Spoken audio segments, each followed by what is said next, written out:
वाली माता श्री वैष्णो देवी की यात्रा पर ले जाने वाले हैं और देने वाले हैं इस यात्रा के बारे में पूरी जानकारी। भारत के अलग अलग हिस्सों से जम्मू राज्य में स्थित कटरा और कटरा में स्थित श्री माता वैष्णो देवी के भवन में हर साल लाखों लोग दर्शन के लिए आते हैं। इस वीडियो में हम जानेंगे कि हम श्री माता वैष्णो देवी की यात्रा कैसे कर सकते हैं, कैसे वहां पहुंच सकते हैं, यात्रा के लिए ऑनलाइन या ऑफलाइन रजिस्ट्रेशन कैसे और कहां से करा सकते हैं, सबसे अच्छा समय कौन सा रहेगा वैष्णो देवी यात्रा के लिए और यात्रा के दौरान ठहरने से लेकर खाने पीने के बारे में पूरी जानकारी। तो अगर आप भी श्री माता वैष्णो देवी की यात्रा प्लान कर रहे हैं तो पूरा वीडियो जरूर देखिएगा ताकि वैष्णो देवी यात्रा को लेकर आपको सभी जानकारियां मिल सकें।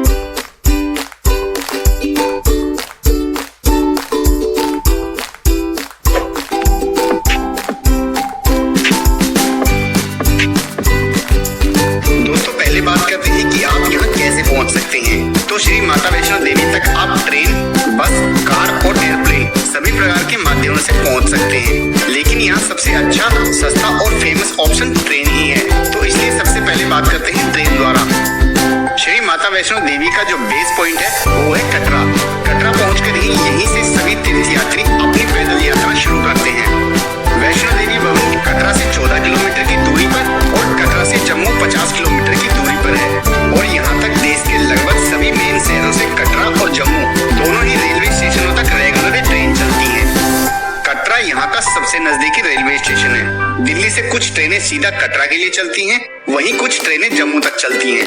आप अपनी सुविधा अनुसार ट्रेन में सीट अवेलेबिलिटी चेक करके कटरा या फिर जम्मू स्टेशन तक आ सकते हैं। लेकिन अगर आप जम्मू स्टेशन आते हैं तो वहां से कटरा तक आप 50 किलोमीटर की कटरा से जम्मू की इस दूरी को 2 घंटे में बस या टैक्सी द्वारा आसानी से पूरा कर सकते हैं। जम्मू बस स्टैंड से हर आधे घंटे में कटरा के लिए बस मिलती है। देश की सबसे मॉडर्न व तेज चलने वाली वंदे भारत ट्रेन भी दिल्ली से कटरा के बीच चलती है। आप इसका भी सफर करके वैष्णो देवी पहुंच सकते हैं। दूसरा ऑप्शन है बाई रोड। जम्मू भारत के सभी हिस्सों से सड़क मार्ग द्वारा अच्छी तरह से जुड़ा हुआ है। आप अपनी पर्सनल कार या बस द्वारा सीधे कटरा पहुंच सकते हैं। साधारण या वोल्वो बसें सभी मेन उत्तर भारतीय शहरों से जम्मू और कटरा के लिए चलती हैं और दिल्ली में तो बहुत सारे प्राइवेट ऑपरेटर्स भी हैं जो सीधा जम्मू और कटरा के लिए बस सर्विस देते हैं। दिल्ली से एसी या नॉन एसी स्लीपर बस द्वारा सीधे कटरा पहुंच सकते हैं। दोस्तों इन बसों की बुकिंग आप अलग अलग ऑनलाइन ऐप के थ्रू कर सकते हैं या फिर आप दिल्ली में उनके बने काउंटर्स पर भी जाकर ऑफलाइन बुकिंग कर सकते हैं। और तीसरा ऑप्शन है हवाई जहाज द्वारा। कटरा का जो सबसे नजदीकी एयरपोर्ट है वह जम्मू एयरपोर्ट है, जहां आप भारत के किसी भी एयरपोर्ट से घरेलू फ्लाइट लेकर आसानी से पहुंच सकते हैं। यह एयरपोर्ट कटरा से लगभग 50 किलोमीटर की दूरी पर है। एयरपोर्ट से आप टैक्सी या बस लेकर कटरा पहुंच सकते हैं। दोस्तों कटरा में आपको रहने के लिए कई सारे ऑप्शंस मिल जाएंगे, जिनमें कि श्राइन बोर्ड के द्वारा यात्री आवास, प्राइवेट होटल्स, धर्मशाला और सरकार द्वारा बनाई गई यात्री आवास शामिल है। श्राइन बोर्ड के भवनों का किराया आप वैष्णो देवी की ऑफिशियल वेबसाइट पर चेक कर सकते हैं। इनके लिए आपको पहले से रिजर्वेशन कराना पड़ेगा। इनके अलावा कटरा में काफी अधिक प्राइवेट होटल्स भी उपलब्ध हैं, जहां आप रूम ले सकते हैं। अधिकांश यात्री यहां विश्राम करके अपनी यात्रा की शुरुआत करते हैं। इसके अलावा निःशुल्क आवास के तौर पर बड़े बड़े हॉल्स भी बनाए गए हैं।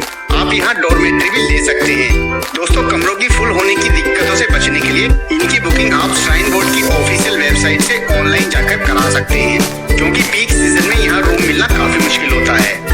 दोस्तों माता वैष्णो देवी का मंदिर कटरा से 14 किलोमीटर दूर है और इस दूरी को पैदल ही चढ़ाई करके पूरा किया जाता है। लेकिन जो लोग पैदल यात्रा नहीं कर सकते उनके लिए यहाँ घोड़ा खच्चर, पिट्ठू और पालकी की भी सुविधा उपलब्ध है। इसके अलावा कटरा से सांझी छत के बीच नियमित रूप से हेलीकॉप्टर सर्विस भी मौजूद है। माता वैष्णो देवी यात्रा की शुरुआत कटरा से लगभग 1 किलोमीटर की दूरी पर स्थित माता के मुख्य द्वार से होती है। अधिकतर लोग कटरा से विश्राम करके अपनी यात्रा की शुरुआत करते हैं। माता के दर्शन के लिए यात्री 24 घंटे में कभी भी चढ़ाई स्टार्ट कर सकते हैं।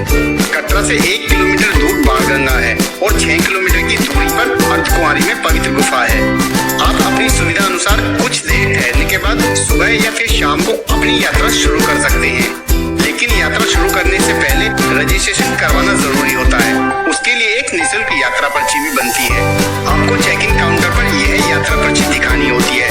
यह पर्ची आप कटरा रजिस्ट्रेशन काउंटर से भी बनवा सकते हैं या ऑनलाइन यात्रा पर्ची श्री माता वैष्णो देवी श्राइन बोर्ड की ऑफिशियल वेबसाइट से ही बुक करके घर से ही लेकर आ सकते हैं, जिससे आप यहाँ लाइन लगाने से बच जाएंगे व अपनी यात्रा को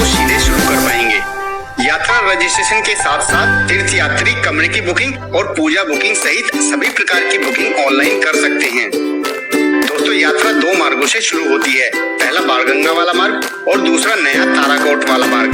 अर्धकुंवारी माता मंदिर पर ये दोनों ही मार्ग मिलते हैं। नया वाला रास्ता पुराने रास्ते की तुलना में थोड़ा समतल है और काफी अच्छा भी बना हुआ है। कटरा से भवन के बीच कई सारे पॉइंट्स आते हैं, जिनमें बाणगंगा, चरण पादुका, अर्धकुंवारी, गर्भजून, हिमकोटी, सांझी छत और भवन के ऊपर भैरव मंदिर शामिल है। लेकिन यात्रा का मेन पॉइंट अर्धकुंवारी है। अर्धकुंवारी में भी माता की पवित्र गुफा है, जहां रुककर यात्री पवित्र गुफा के दर्शन करते हैं। लेकिन अर्धकुंवारी माता मंदिर के दर्शन के लिए दोस्तों बहुत लंबी लाइन लगती है, क्योंकि यहाँ नंबर लगाकर आपको टोकन दिया जाता है। टोकन लेने के कई घंटे बाद नंबर आता है।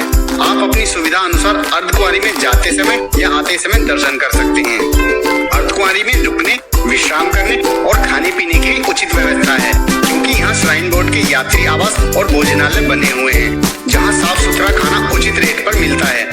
इसके अलावा मार्ग में जगह जगह कैंटीन, कॉफी चाय के स्टॉल, आराम करने के लिए शेड्स और भोजनालय बने हुए हैं, जिनमें आपको खाने पीने की चीजें आसानी से मिल जाएंगी, जिससे पूरे रास्ते आपको नाश्ते और खाने पीने की कोई दिक्कत नहीं होगी। साथ ही शौचालय आदि की भी उचित दूरी पर व्यवस्था की गई है। इसके अलावा सामान रखने के लिए मुफ्त क्लॉक रूम की भी सुविधा उपलब्ध है। यात्री विश्राम के लिए निःशुल्क कंबल भी उपलब्ध कराए जाते हैं, जिनका कोई चार्ज नहीं है। 100 रुपए प्रति कंबल के हिसाब से मिलता है, लेकिन जब आप कंबल वापस करते हैं तो आपको रुपए भी वापस कर दिए जाते हैं। दोस्तों भवन के नजदीक ही श्राइन बोर्ड की प्रसाद की शॉप है, जहां से आप प्रसाद ले सकते हैं और माता रानी को चढ़ा सकते हैं। दोस्तों भवन में भी रुकने, विश्राम करने और खाने पीने की भी उचित व्यवस्था है। यहाँ पर भी श्राइन बोर्ड के यात्री आवास और भोजनालय बने हुए हैं। भवन पहुंचकर आप दर्शनों के लिए जा सकते हैं और फिर भवन के दर्शनों के बाद श्रद्धालु बाबा भैरवनाथ के दर्शन को जाते हैं। बाबा भैरव के दर्शनों के लिए आप भवन से रोपवे का भी आनंद ले सकते हैं। भवन से बाहर निकलने के बाद 300 मीटर की दूरी पर इसका टिकट काउंटर बना हुआ है, वहाँ से आप इसका टिकट ले सकते हैं। इसके अलावा पैदल भी आप बाबा भैरवनाथ मंदिर तक जा सकते हैं और फिर उसके बाद नीचे उतर सकते हैं। दोस्तों यहाँ से जितना समय आपको चढ़ने में लगा था, उससे आधा समय आपको उतरने में लगता है और इस प्रकार आपकी यात्रा पूरी होती है। वहीं दोस्तों बात करें वैष्णो देवी दर्शन करने के सबसे अच्छे समय की, तो वैष्णो देवी की यात्रा पूरे साल खुली रहती है और यहाँ कभी भी जा सकते हैं।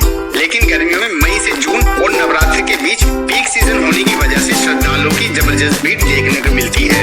और जिन लोगों को सर्दियाँ पसंद है, वो लोग अक्टूबर से फरवरी सर्दियों के सीजन में दर्शनों के लिए यहाँ आते हैं। तो दोस्तों ये थी श्री माता वैष्णो देवी की यात्रा के बारे में पूरी जानकारी। इसके अलावा वैष्णो देवी की यात्रा को लेकर कोई भी क्वेश्चन या क्वेरी है तो आप कमेंट करके पूछ सकते हैं।